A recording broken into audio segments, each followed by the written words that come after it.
El 14 de agosto de 1988, Lucía Ramos, una niña de solo 8 años, desapareció del patio trasero de su casa en Valle de las Sombras, un pequeño pueblo hondureño. Durante 35 largos años, su caso fue un enigma insondable, un expediente cerrado envuelto en el silencio de una comunidad atemorizada. Su ausencia se convirtió en un fantasma sin tumba, una pregunta que carcomía el alma de sus padres y vecinos. La vida continuó, pero la herida nunca cerró. Hasta que una demolición rutinaria, décadas después, destapó un secreto que había sido enterrado no solo bajo tierra, sino también en la memoria colectiva, cambiando para siempre la historia que todos creían conocer. ¿Cómo es posible que la verdad haya permanecido oculta durante tanto tiempo, tan dolorosamente cerca, a la vista de todos? Antes de contarte cómo un simple cuaderno de dibujos, encontrado entre los escombros de una vieja clínica abandonada, reveló una oscura y aterradora conspiración, comenta aquí desde qué parte del mundo estás viendo esta historia y suscríbete al canal. Créeme, no querrás perderte la cadena de acontecimientos que este hallazgo accidental desató, porque la inocencia de unos trazos infantiles estaba a punto de señalar a los monstruos que durante más de 3 décadas habían caminado libremente entre la gente buena de Valle de las Sombras. La verdad que estaba a punto de salir a la luz era más terrible de lo que cualquiera podría haber imaginado. La tarde del 14 de agosto se desvaneció como cualquier otra en Valle de las Sombras. El calor húmedo de las plantaciones de banano envolvía el pueblo en una calma perezosa, casi asfixiante. Isabel, su madre, había llamado a Lucía para merendar, pero solo el canto insistente de las cigarras le respondió. En cuestión de minutos, esa tranquilidad familiar se transformó en un pánico creciente. El patio trasero, el lugar que debía ser el más seguro del mundo para una niña de 8 años, se convirtió de repente en una escena del crimen sin crimen. No había huellas de forcejeo, ni una valla rota, ni un solo testigo que hubiera visto algo fuera de lo normal. Lucía, con su vestido amarillo y sus trenzas oscuras, simplemente se había esfumado, como si la tierra se la hubiera tragado. La búsqueda inicial fue un caos de vecinos desesperados gritando su nombre entre los bananales, pero la noche cayó sin traer ninguna respuesta, solo el eco insoportable de una ausencia que ya comenzaba a sentirse eterna. El comisario Morales llegó al día siguiente desde la ciudad más cercana, su rostro ya marcado por el escepticismo y el cansancio. Para él, Valle de las Sombras era solo otro pueblo olvidado donde las cosas malas simplemente pasaban, sin explicación y sin solución. El expediente del caso de Lucía Ramos se llenó rápidamente de callejones sin salida y testimonios contradictorios. Interrogó a sus padres, Mateo e Isabel, cuyas respuestas eran un torbellino incoherente de dolor y confusión. Habló con los vecinos, que ofrecían rumores y miradas de soslaya, pero ninguna información concreta. Se barajó la teoría de un secuestro, pero nunca hubo una petición de rescate. Se habló de un trágico accidente en el río cercano, pero su cuerpo nunca apareció. La investigación oficial fue superficial, limitada por la falta de recursos y, como se descubriría mucho después, por una deliberada y conveniente falta de voluntad para mirar en los lugares correctos, para hacer las preguntas incómodas a la gente poderosa del valle. Para Isabel, la madre de Lucía, el tiempo se detuvo en seco en esa fatídica tarde de agosto. Los primeros años fueron un infierno de esperanza tortuosa, una montaña rusa emocional que la dejaba exhausta. Cada coche desconocido que entraba en el pueblo, cada llamada telefónica a deshoras, era un latigazo de adrenalina que inevitablemente terminaba en la misma decepción aplastante. Se aferró a la fe con una desesperación casi violenta, rezando rosarios hasta que sus dedos sangraban, convencida de que un milagro le devolvería a su hija. Su humilde casa se convirtió en un santuario congelado en el tiempo. El cuarto de Lucía permaneció intacto, con su último dibujo a medio terminar sobre la pequeña mesa de madera, esperando unas manos que nunca volverían. Isabel se negó a aceptar la posibilidad de la muerte, viviendo en un limbo emocional que la aisló del mundo y la consumió lentamente desde dentro. Mateo, el padre, reaccionó de una manera completamente distinta, casi opuesta. Su inmenso dolor no buscó consuelo en la fe ni en las palabras de ánimo, sino que se solidificó en un silencio amargo y una rabia impotente que lo carcomía por dentro.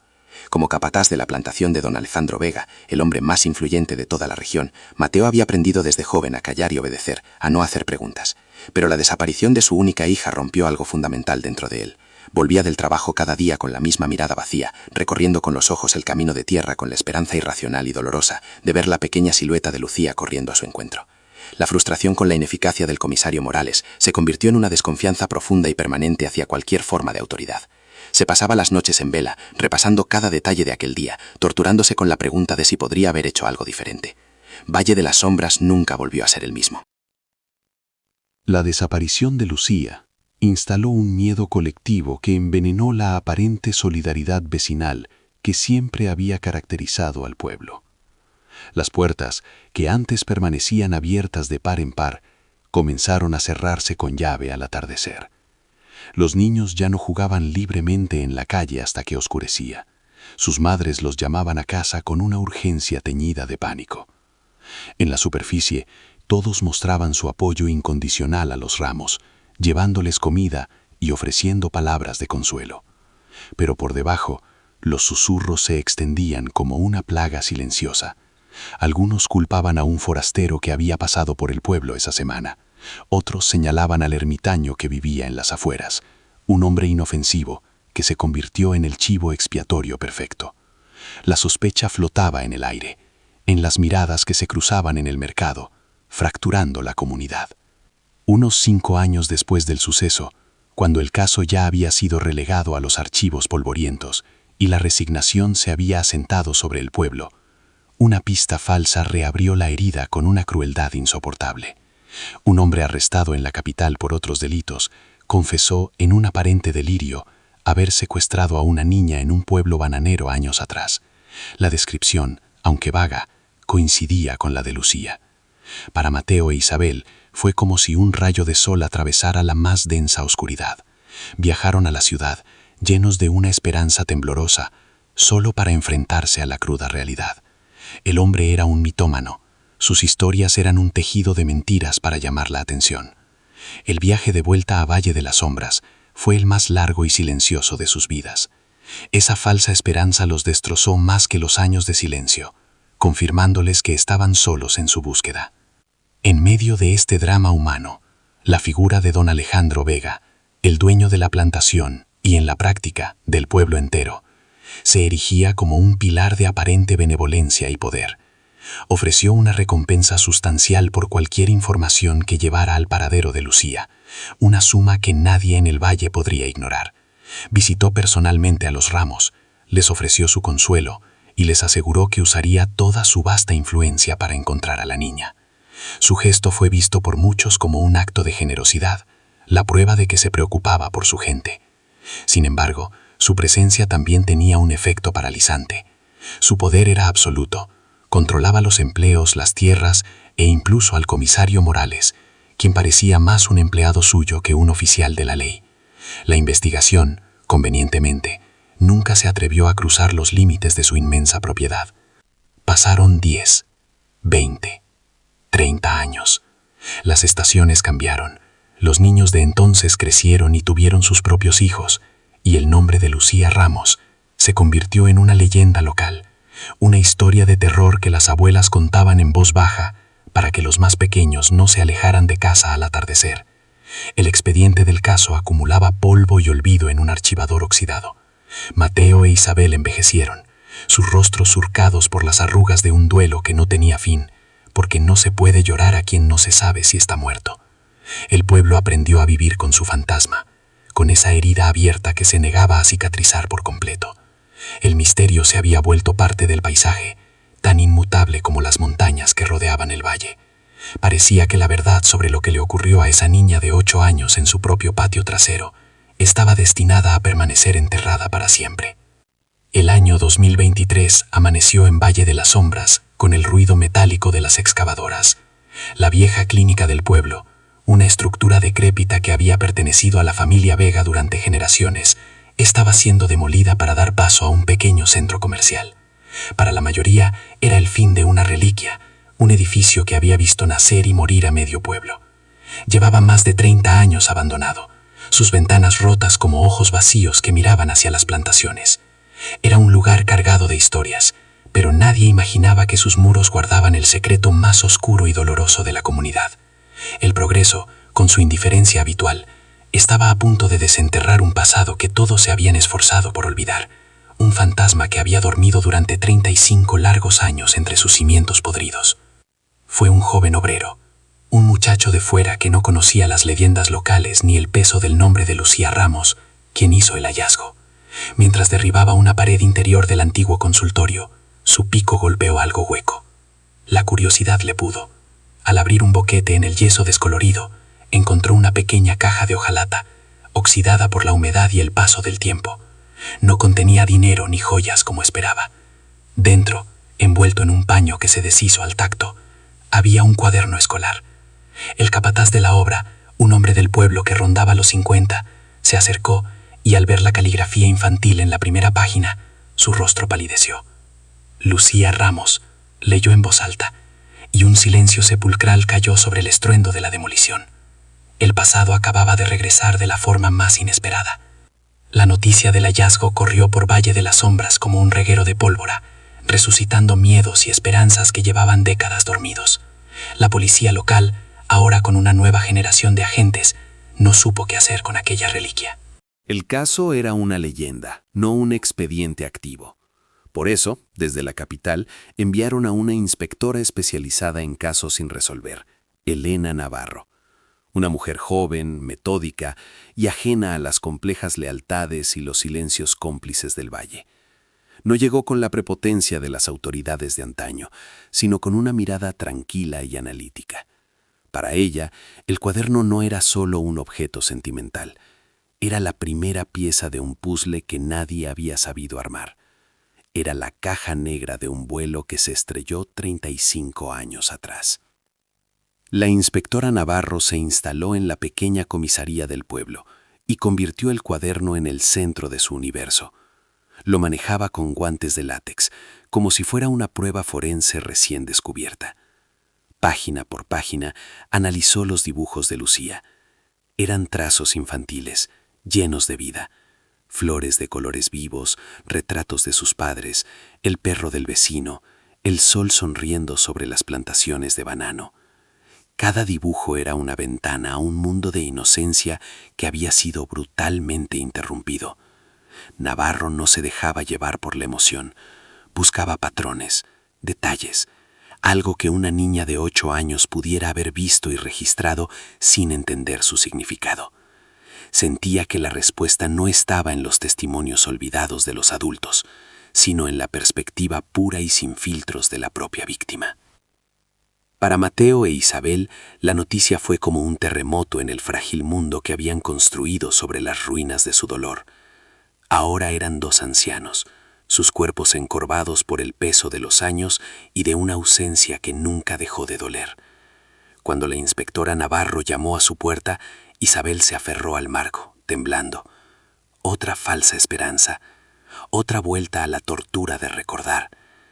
Mateo, con su silencio endurecido, la observaba desde el fondo del pasillo, con una mezcla de desconfianza y una chispa de algo que no se había permitido sentir en décadas, la posibilidad de una respuesta. La llegada de esa mujer y de ese cuaderno era una perturbación que amenazaba con destruir la precaria paz que habían alcanzado en su resignación, pero también era la única luz que había brillado en su oscuridad en mucho tiempo. El momento en que la inspectora Navarro les mostró el cuaderno fue de una intensidad casi insoportable. Lo colocó sobre la mesa de la cocina, la misma en la que Lucía había hecho sus deberes por última vez. Isabel extendió una mano temblorosa y acarició la cubierta, como si pudiera sentir el tacto de su hija a través del cartón desgastado. Las lágrimas que había creído agotadas volvieron a brotar, silenciosas y amargas. Mateo se quedó de pie, a su lado, con la mandíbula apretada, incapaz de acercarse. Ver esos dibujos, tan vívidos, tan llenos de la esencia de su pequeña, era como si Lucía estuviera allí mismo, en la habitación, y a la vez era el recordatorio más cruel de que se había ido para siempre. Era la prueba tangible de todo lo que les habían arrebatado. Mientras los padres se ahogaban en su dolor reencontrado, la inspectora Navarro pasó las páginas con delicadeza hasta llegar a la última. «Quiero que vean esto», dijo con voz suave pero firme. El último dibujo era diferente. No era una escena alegre del campo, ni un retrato familiar. Era la figura de un hombre, dibujado con trazos rápidos y nerviosos, casi agresivos. La cara era un simple círculo con puntos por ojos, pero la atención de Lucía se había centrado en un detalle muy específico. Una de las manos del hombre estaba dibujada mucho más grande que la otra, y en el dorso la niña había trazado una línea dentada, gruesa y de color rojo, una cicatriz. Un detalle tan concreto y tan particular que no podía ser una invención. Era algo que había visto, algo que le había llamado poderosamente la atención. La inspectora Navarro sintió una descarga eléctrica. Por primera vez en 35 años, no estaban buscando a un fantasma sin rostro. Tenían un rasgo, una marca, un punto de partida real. Revisó febrilmente los viejos archivos del caso, una carpeta delgada y amarillenta que apenas contenía unas pocas declaraciones vagas. Nadie, en 1988, había mencionado a un hombre con una cicatriz en la mano. Ni los padres, ni los vecinos, ni el propio comisario Morales en su informe final. O nadie lo vio, o nadie quiso decirlo. Comenzó a recorrer el pueblo, mostrando una copia del dibujo a los más ancianos, a aquellos cuya memoria aún guardaba ecos de aquel fatídico verano. Las reacciones eran extrañas, algunos negaban con la cabeza, pero sus ojos delataban una incomodidad repentina. Otros murmuraban nombres inconexos antes de callar abruptamente, como si hubieran tocado un cable de alta tensión. La conexión era evidente, casi obvia. El cuaderno había sido encontrado en la clínica abandonada. La investigación de Navarro se centró entonces en ese edificio y en su historia. Descubrió que la clínica no era solo el centro de salud del pueblo, era una propiedad privada de don Alejandro Vega, y durante años fue dirigida por un médico traído de la capital, un hombre de su total confianza. Empezó a indagar sobre el personal que trabajaba allí en 1988. Fue entonces cuando un nombre comenzó a surgir en los susurros temerosos de la gente: el doctor Ramiro Fuentes. Un hombre reservado, eficiente, que se había marchado de Valle de las Sombras de forma repentina, apenas unas semanas después de la desaparición de Lucía. Nadie recordaba por qué se fue, solo que, un día, simplemente, ya no estaba. La tensión en Valle de las Sombras se volvió palpable. La presencia de la inspectora Navarro y sus preguntas incesantes estaban removiendo el lodo estancado en el fondo del estanque. Las viejas alianzas se tensaron. La gente empezó a mirarse de nuevo con la misma sospecha que en los primeros días tras la desaparición. El dibujo de la niña, esa simple caricatura con una cicatriz roja, se había convertido en un espectro que recorría las calles de tierra, señalando un secreto que la comunidad había decidido enterrar colectivamente, por miedo o por conveniencia. La investigación ya no trataba solo de encontrar a un culpable. Trataba de desentrañar una red de silencio que había permitido que un monstruo viviera entre ellos, protegido por la sombra del hombre más poderoso del valle. La verdad estaba saliendo a la luz y amenazaba con derrumbarlo todo. El 14 de agosto de 1988, Sofía Montes, una niña de solo 8 años, desapareció del patio trasero de su casa en Valle de los Lirios, un pequeño pueblo hondureño. Durante 35 largos años, su caso fue un enigma insondable, un expediente cerrado envuelto en el silencio de una comunidad atemorizada. Su ausencia se convirtió en un fantasma sin tumba, una pregunta que carcomía el alma de sus padres y vecinos. La vida continuó, pero la herida nunca cerró, hasta que una demolición rutinaria, décadas después, destapó un secreto que había sido enterrado no solo bajo tierra, sino también en la memoria colectiva, cambiando para siempre la historia que todos creían conocer. ¿Cómo es posible que la verdad haya permanecido oculta durante tanto tiempo, tan dolorosamente cerca, a la vista de todos? Antes de contarte cómo un simple cuaderno de dibujo, encontrado entre los escombros de una vieja clínica abandonada, reveló una oscura y aterradora conspiración, comenta aquí desde qué parte del mundo estás viendo esta historia y suscríbete al canal.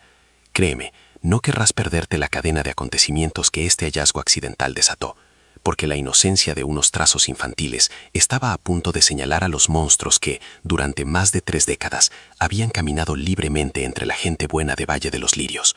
La verdad que estaba a punto de salir a la luz era más terrible de lo que cualquiera podría haber imaginado, y cambiaría para siempre la percepción de quiénes eran los verdaderos protectores y quiénes los depredadores en este pequeño y olvidado rincón del mundo. La tarde del 14 de agosto se desvaneció como cualquier otra en Valle de los Lirios.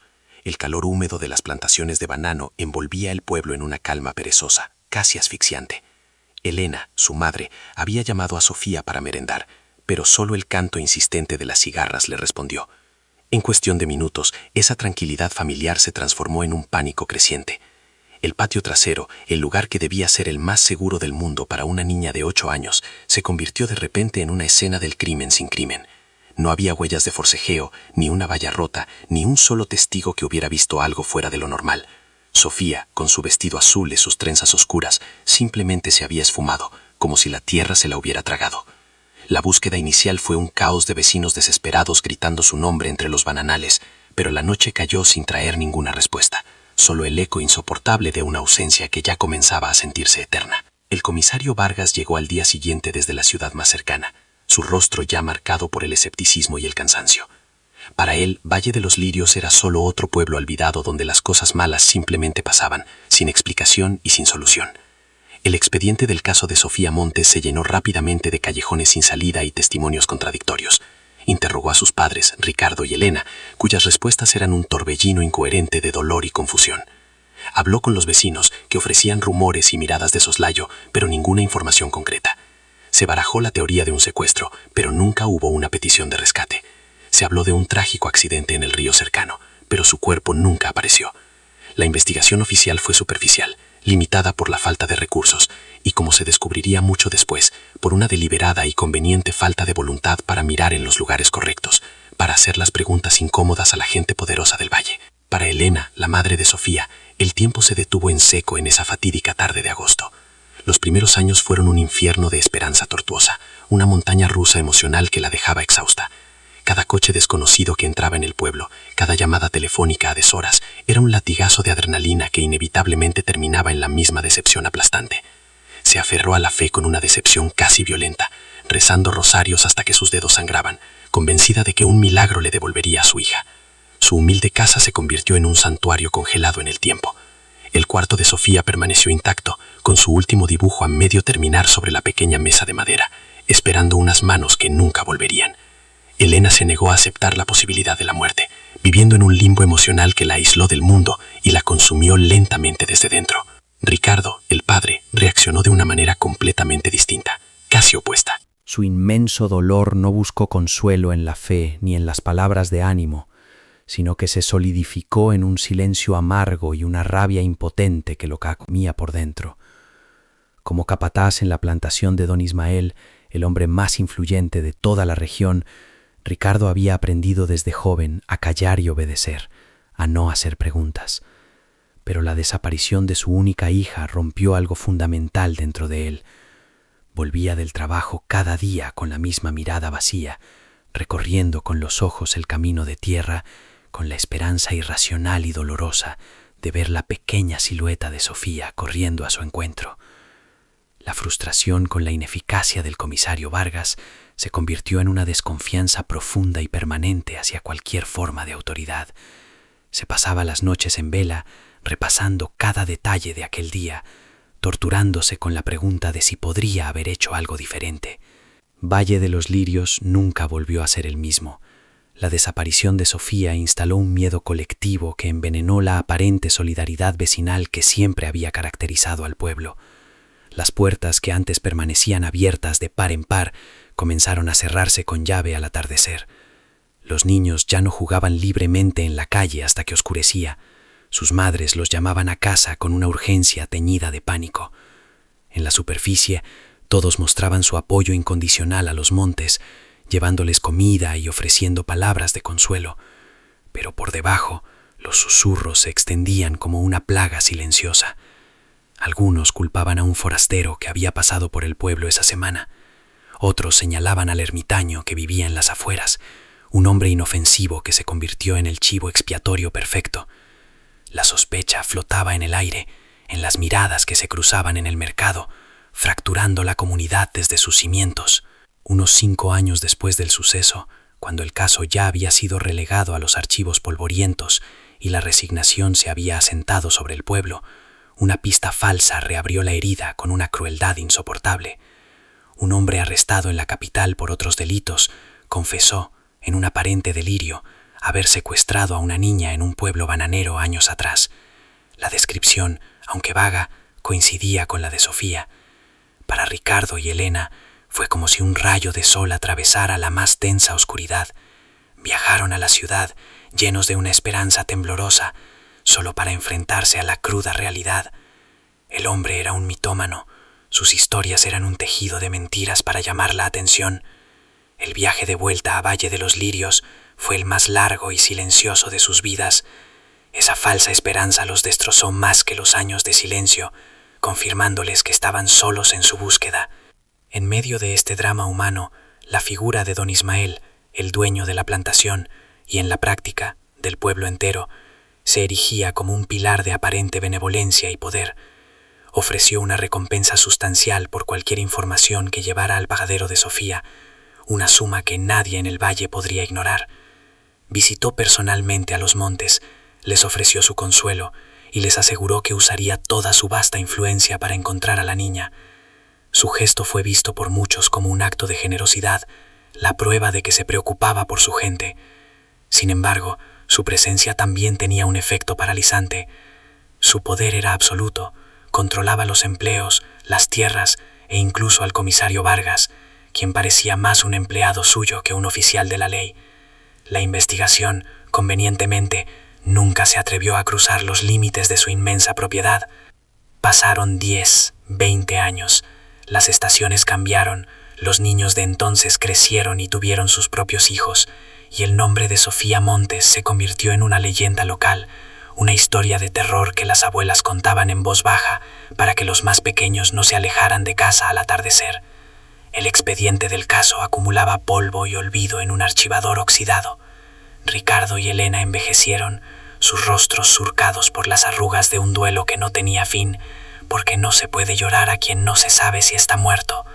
El pueblo aprendió a vivir con su fantasma, con esa herida abierta que se negaba a cicatrizar por completo. El misterio se había vuelto parte del paisaje, tan inmutable como las montañas que rodeaban el valle. Parecía que la verdad sobre lo que le ocurrió a esa niña de 8 años en su propio patio trasero estaba destinada a permanecer enterrada para siempre. Para Elena, la esperanza desesperada de los primeros años se transformó en un ritual silencioso y privado de la memoria. Cada mañana, al levantarse, entraba en el cuarto de Sofía y abría las ventanas, como si esperara que su hija regresara en cualquier momento para encontrar su habitación aireada y limpia. El mundo exterior se fue desvaneciendo para ella. Dejó de ir al mercado, de participar en las fiestas del pueblo. La compasión de los vecinos se sentía como una aguja clavándose en su piel. Su dolor era un espacio sagrado e impenetrable al que nadie más tenía acceso. Vivía en un diálogo constante con el fantasma de su hija, contándole su día, pidiéndole perdón por no haberla vigilado mejor.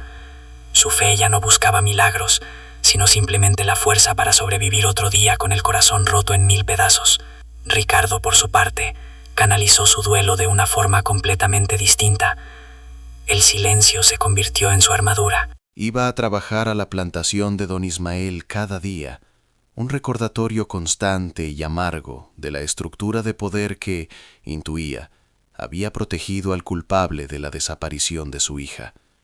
La rabia que sentía era un fuego lento que lo consumía por dentro, pero que nunca dejaba salir. En casa, la comunicación con Elena se había roto.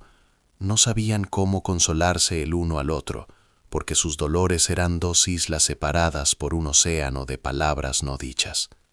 Pasaba las noches sentado en el porche, mirando la oscuridad de los bananales, repasando una y otra vez cada segundo de aquel 14 de agosto, torturándose con la idea de que un pequeño cambio, una decisión diferente, podría haber alterado el destino de su familia para siempre.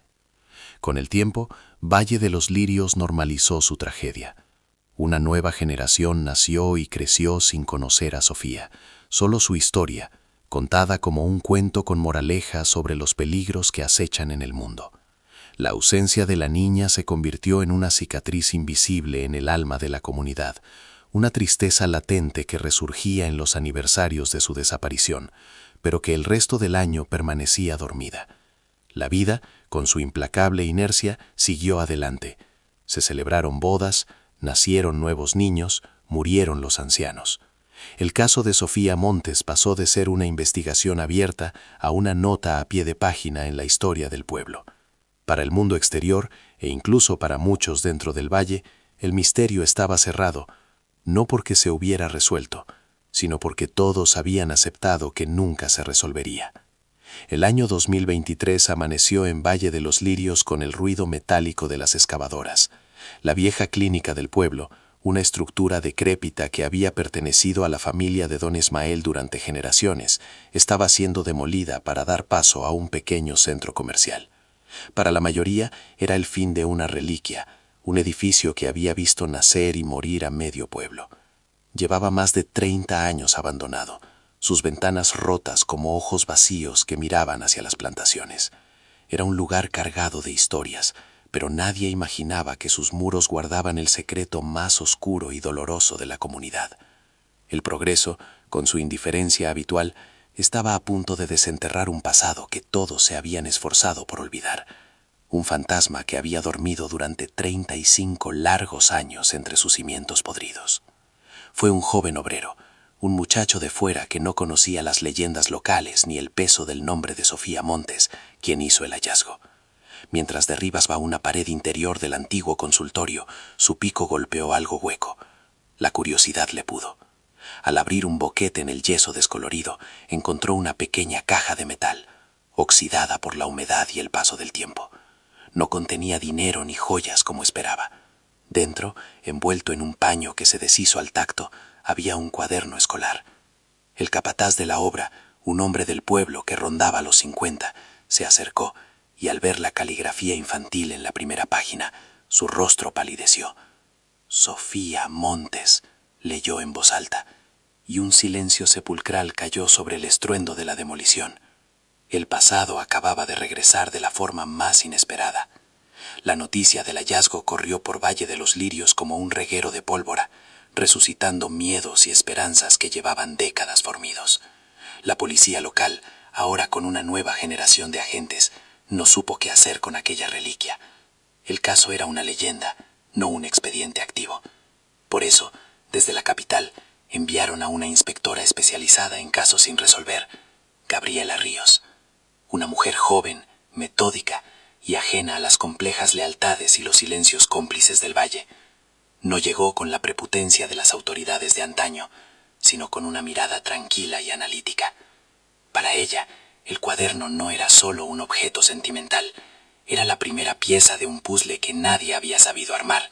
Era la caja negra de un vuelo que se estrelló 35 años atrás. La inspectora Ríos se instaló en la pequeña comisaría del pueblo y convirtió el cuaderno en el centro de su universo. Lo manejaba con guantes de látex, como si fuera una prueba forense recién descubierta. Página por página, analizó los dibujos de Sofía. Eran trazos infantiles, llenos de vida, flores de colores vivos, retratos de sus padres, el perro del vecino, el sol sonriendo sobre las plantaciones de banano. Cada dibujo era una ventana a un mundo de inocencia que había sido brutalmente interrumpido. Ríos no se dejaba llevar por la emoción, buscaba patrones, detalles, algo que una niña de 8 años pudiera haber visto y registrado sin entender su significado. Sentía que la respuesta no estaba en los testimonios olvidados de los adultos, sino en la perspectiva pura y sin filtros de la propia víctima. Para Ricardo y Elena, la noticia fue como un terremoto en el frágil mundo que habían construido sobre las ruinas de su dolor. Ahora eran 2 ancianos, sus cuerpos encorvados por el peso de los años y de una ausencia que nunca dejó de doler. Cuando la inspectora Ríos llamó a su puerta, Elena se aferró al marco, temblando. Otra falsa esperanza, otra vuelta a la tortura de recordar. Ricardo, con su silencio endurecido, la observaba desde el fondo del pasillo, con una mezcla de desconfianza y una chispa de algo que no se había permitido sentir en décadas, la posibilidad de una respuesta. La llegada de esa mujer y de ese cuaderno era una perturbación que amenazaba con destruir la precaria paz que habían alcanzado en su resignación. Pero también era la única luz que había brillado en su oscuridad en mucho tiempo. El momento en que la inspectora Ríos les mostró el cuaderno fue de una intensidad casi insoportable. Lo colocó sobre la mesa de la cocina, la misma en la que Sofía había hecho sus deberes por última vez. Elena extendió una mano temblorosa y acarició la cubierta, como si pudiera sentir el tacto de su hija a través del cartón desgastado. Las lágrimas que había creído agotadas volvieron a brotar, silenciosas y amargas. Ricardo se quedó de pie, a su lado, con la mandíbula apretada, incapaz de acercarse. Ver esos dibujos, tan vívidos, tan llenos de la esencia de su pequeña, era como si Sofía estuviera allí mismo, en la habitación, y a la vez era el recordatorio más cruel de que se había ido para siempre. Era la prueba tangible de todo lo que les habían arrebatado. Mientras los padres se ahogaban en su dolor reencontrado, la inspectora Ríos pasó las páginas con delicadeza, hasta llegar a la última. «Quiero que vean esto», dijo con voz suave pero firme. El último dibujo era diferente. No era una escena alegre del campo ni un retrato familiar. Era la figura de un hombre, dibujado con trazos rápidos y nerviosos, casi agresivos.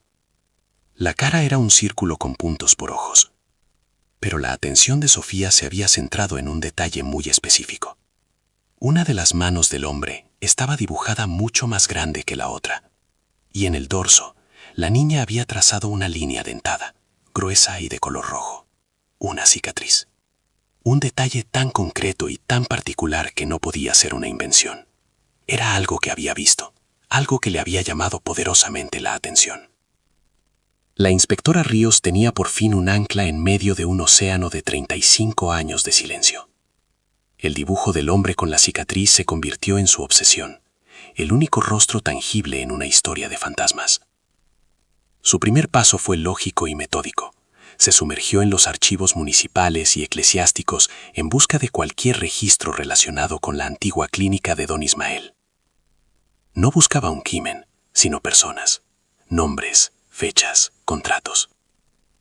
Quería reconstruir el microcosmos que operaba entre aquellas paredes en el verano de 1988. Necesitaba ponerle un nombre a esa mano marcada, la misma que, intuía, fue lo último que vio Sofía. La investigación había dejado de ser sobre una niña perdida para convertirse en la casa de un hombre muy concreto, un depredador que había dejado su firma en el cuaderno de una niña. Entre legajos polvorientos y carcomidos por la humedad, encontró lo que buscaba, un registro de personal de la clínica.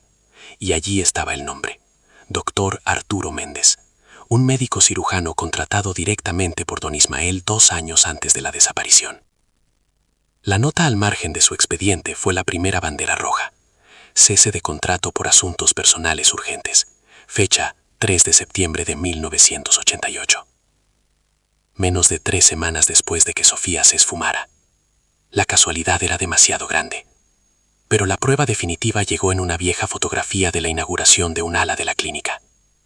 En la imagen, junto a un sonriente don Ismael, estaba el doctor Méndez. Y en el dorso de su mano derecha, apenas visible pero inconfundible, una larga y oscura cicatriz en forma de media luna. El fantasma del dibujo ya tenía nombre y apellido. Localizar a Arturo Méndez se convirtió en una carrera contra el tiempo y el olvido. La inspectora Ríos activó alertas nacionales e internacionales, pero era como buscar una aguja en un pajar. El hombre parecía haberse desvanecido de la faz de la tierra tras su salida de Valle de los Lirios. No había registros de él en ningún otro hospital, ni rastro de su licencia médica, ni movimientos bancarios. Esta ausencia total de huellas era en sí misma una confirmación de que estaba huyendo. Al ver que la persecución directa era un callejón sin salida, Ríos cambió de estrategia. Si no podía encontrar al hombre, encontraría sus crímenes. Volvió a los archivos de la clínica, pero esta vez no buscó empleados, sino pacientes. Se centró en los registros de maternidad de los años 1986 a 1988, buscando cualquier cosa fuera de lo normal.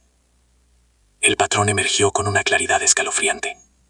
Durante el periodo en que el doctor Méndez dirigió la clínica, hubo un número desproporcionadamente alto de muertes neonatales, casi todas ellas de bebés nacidos de madres solteras que trabajaban en las plantaciones de don Ismael. Los informes, todos firmados por Méndez, citaban complicaciones imprevistas o fallo cardíaco congénito como causas de la muerte. Eran diagnósticos vagos, casi idénticos en sí mismos. Lo más sospechoso era que los cuerpos de los bebés, según los registros, eran gestionados directamente por la clínica, bajo la supervisión de don Ismael, para evitar más dolor a las afligidas madres. Era una fábrica de tragedias demasiado perfecta, una maquinaria de muerte infantil que operaba a la vista de todos, protegida por el poder y la supuesta caridad del patrón del Valle. Ríos sabía que los papeles no sangraban, que necesitaba un testimonio humano que diera vida a esas estadísticas aterradoras. Con una discreción absoluta, comenzó a buscar a algunas de las mujeres que figuraban en esos informes. Muchas se habían marchado del pueblo, otras habían muerto. El miedo todavía era una barrera infranqueable, pero finalmente, en un pueblo vecino, encontró a Clara, una anciana que trabajaba limpiando casas. Al principio se negó a hablar. El terror en sus ojos era el mismo que debió sentir 40 años atrás. Pero la insistencia calmada de la inspectora y la visión del dibujo de Sofía rompieron sus defensas. Entre sollozos, Clara confesó la verdad. Su hijo había nacido perfectamente sano. Ella lo escuchó llorar, pero el doctor Méndez se lo arrebató, diciéndole que había muerto. Nunca le dejaron ver el cuerpo. Siempre supo que se lo habían robado, pero era una simple trabajadora contra el hombre más poderoso de la región. ¿Quién le iba a creer? El testimonio de Clara fue la llave que abrió la última puerta del infierno. La inspectora Ríos ya no tenía dudas. No se trataba de muertes, sino de robos. La clínica de don Ismael era una fachada para una red de adopciones ilegales, un negocio lucrativo que se aprovechaba de la vulnerabilidad de las trabajadoras para vender sus bebés a parejas adineradas en el extranjero. El doctor Méndez era el ejecutor y don Ismael el cerebro que garantizaba la impunidad. De repente, la críptica anotación encontrada en el reverso del último dibujo de Sofía cobró un sentido demoledor. El doctor malo se llevó al bebé de Ana. Ana era otra de las madres de la lista. Sofía no solo había visto al hombre de la cicatriz, había sido testigo de uno de los secuestros.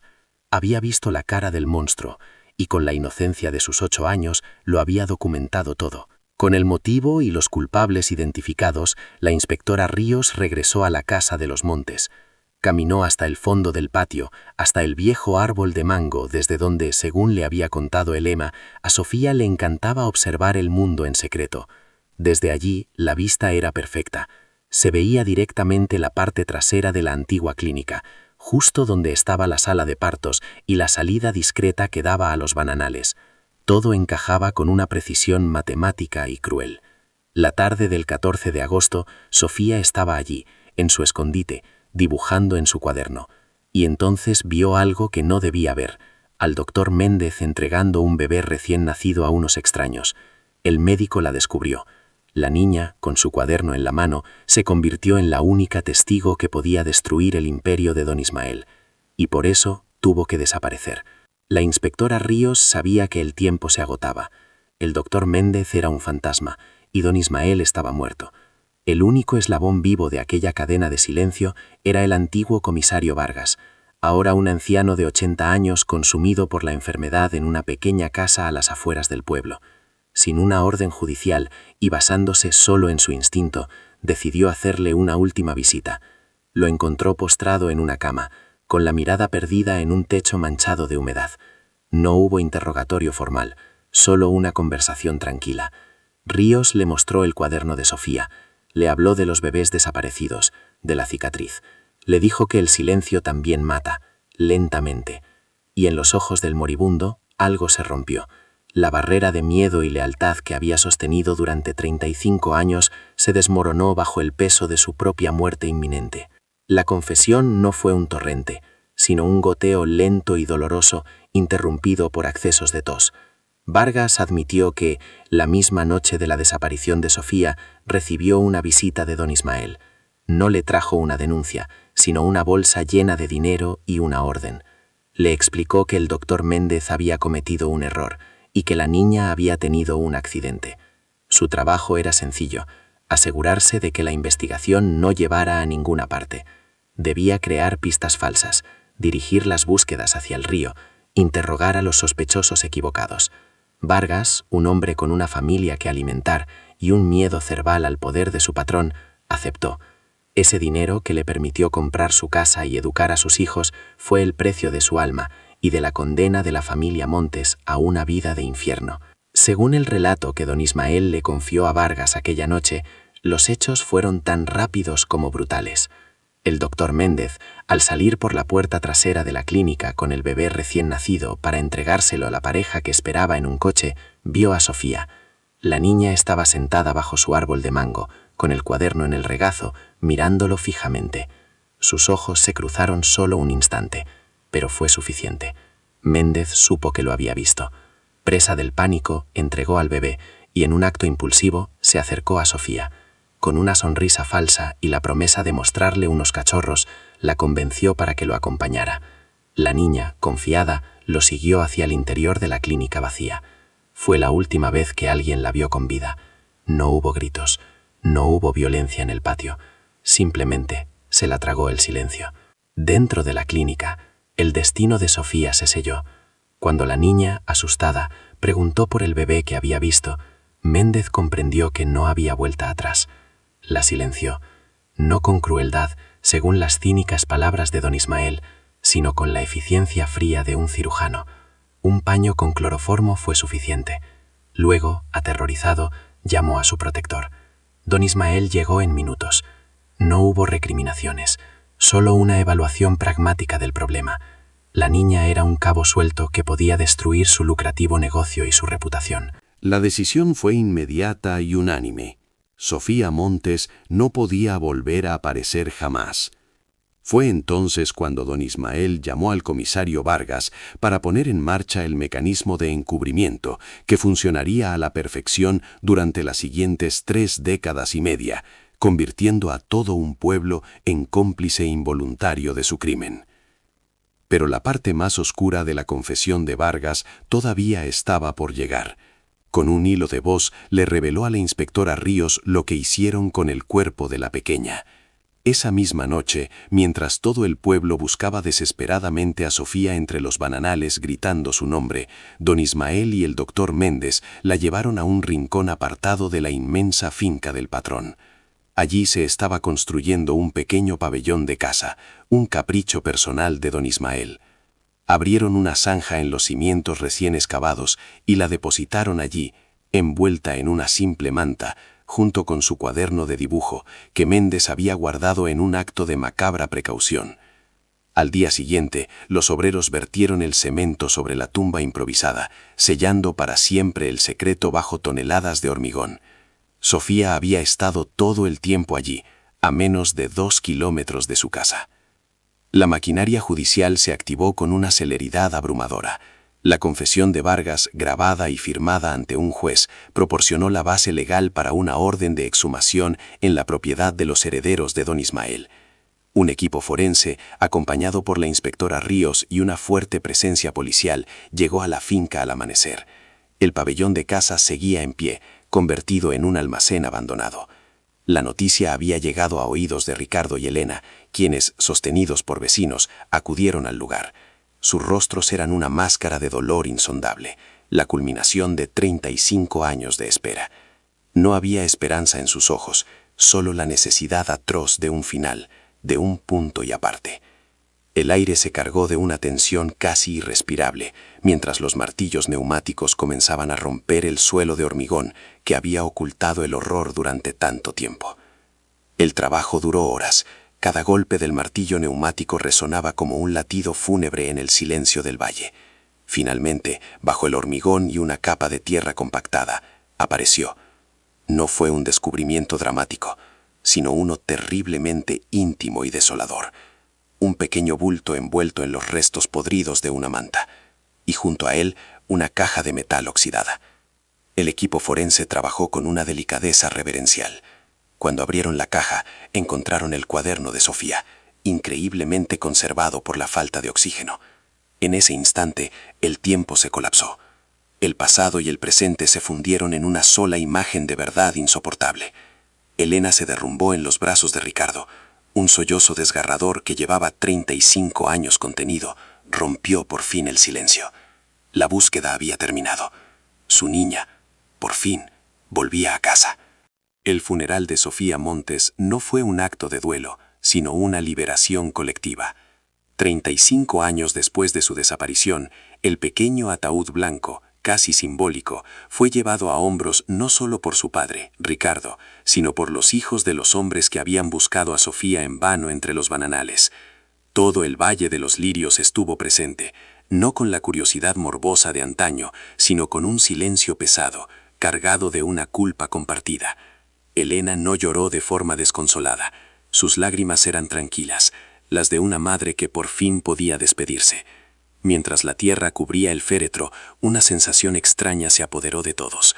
No era paz ni felicidad, era la demoledora certeza de un final.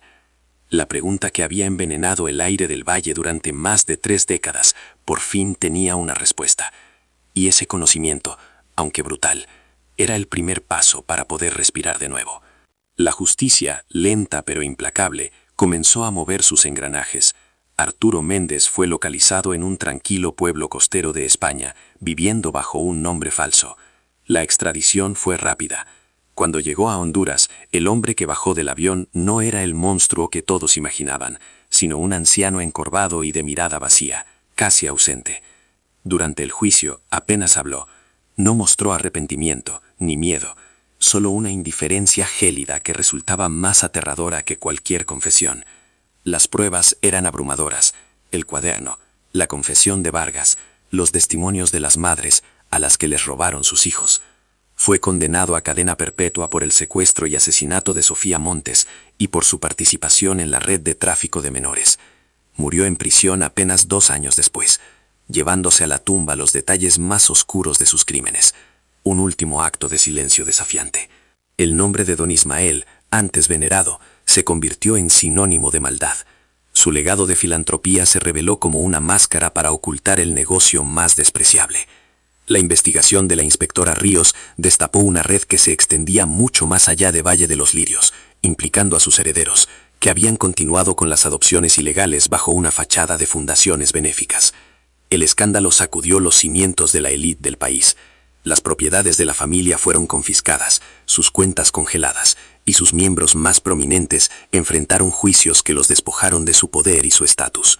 El imperio construido sobre el dolor de madres indefensas y la vida de una niña inocente se derrumbó como un castillo de naipes, demostrando que ninguna fortuna es lo suficientemente grande como para comprar la impunidad eterna. La justicia, por fin, había dejado de ser ciega al poder del dinero. Para Ricardo y Elena, la vida después de la verdad fue extrañamente silenciosa. El torbellino de la investigación, el juicio y la atención mediática se desvaneció, dejándolos solos con su nueva realidad. Ya no había una búsqueda que los consumiera, ni una esperanza tortuosa que los mantuviera en vilo. Ahora tenían una tumba que visitar, una pequeña lápida de mármol con el nombre de su hija grabado en ella. Cada domingo iban juntos al cementerio. No hablaban mucho, pero el silencio entre ellos ya no era un abismo de dolor incomunicado, sino un espacio compartido de memoria y paz. Ricardo volvía a tomar la mano de Elena, un gesto que había olvidado durante décadas. No recuperaron la felicidad, porque algo así era imposible, pero encontraron una forma de vivir con el dolor, en lugar de ser consumidos por él. Por primera vez en 35 años, su amor era más fuerte que la ausencia. Valle de los Lirios también comenzó su propia y lenta curación. El terreno donde una vez se alzó la clínica del horror fue expropiado, y por iniciativa de la propia comunidad se transformó en un parque. No un monumento sombrío, sino un lugar lleno de vida. Lo llamaron el Rincón de Sofía. Los mismos vecinos que habían susurrado con miedo durante años, ahora trabajaban codo con codo, plantando flores y montando columpios. El sonido de las risas de los niños llenó el aire, borrando el eco de los llantos silenciados. El parque se convirtió en el nuevo corazón del pueblo, un símbolo de que la comunidad había decidido conscientemente reemplazar el miedo por la esperanza y el secreto por la memoria. Era una promesa silenciosa de que nunca más permitirían que la oscuridad creciera entre ellos sin ser confrontada, sin importar cuán poderoso fuera el hombre que la sembrara.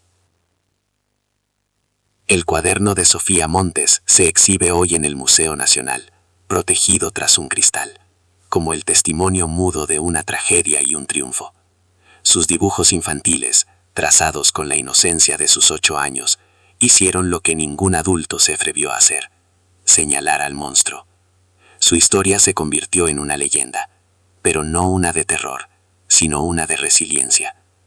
La de una niña que, incluso después de muerta, logró traer la justicia a su pueblo. Ese día, el Valle de los Lirios comprendió que no hay secreto que el tiempo no revele, y que solo la verdad, por más devastadora que sea, puede sanar las heridas que el miedo dejó abiertas. El legado de Sofía no fue su muerte, sino la lección de que la inocencia, a veces, es la fuerza más poderosa y revolucionaria que existe. Si crees que ninguna víctima debe ser olvidada y que la búsqueda de la verdad es fundamental, por favor, comparte este vídeo. No te olvides de suscribirte para más investigaciones profundas sobre casos que necesitan ser contados. Gracias por escuchar. Para Ricardo y Elena, la vida después de la verdad fue extrañamente silenciosa. El torbellino de la investigación, el juicio y la atención mediática se desvaneció, dejándolos solos con su nueva realidad. Ya no había una búsqueda que los consumiera, ni una esperanza tortuosa que los mantuviera en vilo. Ahora tenían una tumba que visitar, una pequeña lápida de mármol con el nombre de su hija grabado en ella. Cada domingo iban juntos al cementerio. No hablaban mucho, pero el silencio entre ellos ya no era un abismo de dolor incomunicado, sino un espacio compartido de memoria y paz. Ricardo volvía a tomar la mano de Elena, un gesto que había olvidado durante décadas. No recuperaron la felicidad, porque algo así era imposible, pero encontraron una forma de vivir con el dolor, en lugar de ser consumidos por él. Por primera vez en 35 años, su amor era más fuerte que la ausencia. Valle de los Lirios también comenzó su propia y lenta curación. El terreno donde una vez se alzó la clínica del horror fue expropiado, y por iniciativa de la propia comunidad se transformó en un parque. No un monumento sombrío, sino un lugar lleno de vida. Lo llamaron el Rincón de Sofía. Los mismos vecinos que habían susurrado con miedo durante años, ahora trabajaban codo con codo, plantando flores y montando columpios. El sonido de las risas de los niños llenó el aire, borrando el eco de los llantos silenciados. El parque se convirtió en el nuevo corazón del pueblo, un símbolo de que la comunidad había decidido conscientemente reemplazar el miedo por la esperanza y el secreto por la memoria. Era una promesa silenciosa de que nunca más permitirían que la oscuridad creciera entre ellos sin ser confrontada, sin importar cuán poderoso fuera el hombre que la sembrara. El cuaderno de Sofía Montes se exhibe hoy en el Museo Nacional, protegido tras un cristal, como el testimonio mudo de una tragedia y un triunfo. Sus dibujos infantiles, trazados con la inocencia de sus 8 años, hicieron lo que ningún adulto se atrevió a hacer: señalar al monstruo. Su historia se convirtió en una leyenda, pero no una de terror, sino una de resiliencia. La de una niña que, incluso después de muerta, logró traer la justicia a su pueblo. Su cuaderno es un recordatorio permanente de que la verdad a menudo reside en los detalles más pequeños, en las observaciones que ignoramos, y que la voz de los inocentes puede resonar a través de las décadas con una fuerza capaz de derribar imperios construidos sobre el silencio y el miedo. Su legado no fue su muerte, sino la prueba de que ninguna víctima es demasiado pequeña para ser olvidada. Ese día el Valle de los Lirios comprendió que no hay secreto que el tiempo no revele, y que solo la verdad, por más devastadora que sea, puede sanar las heridas que el miedo dejó abiertas. La historia de Sofía se convirtió en una parábola sobre la fragilidad del poder y la fuerza indestructible de la inocencia. Demostró que la justicia, aunque a veces tarde una vida entera en llegar, tiene una memoria persistente. El pueblo aprendió que la verdadera comunidad no se construye sobre la obediencia ciega o el silencio cómplice, sino sobre el coraje de proteger a los más vulnerables y la determinación de exigir respuestas, sin importar cuánto tiempo haya pasado o cuán profundo haya que cavar para encontrarlas. La lección más importante fue que el olvido nunca es una opción, porque las deudas con el pasado siempre acaban por cobrarse. Si crees que ninguna víctima debe ser olvidada y que la búsqueda de la verdad es fundamental, por favor comparte este vídeo. No te olvides de suscribirte para más investigaciones profundas sobre casos que necesitan ser contados. Gracias por escuchar.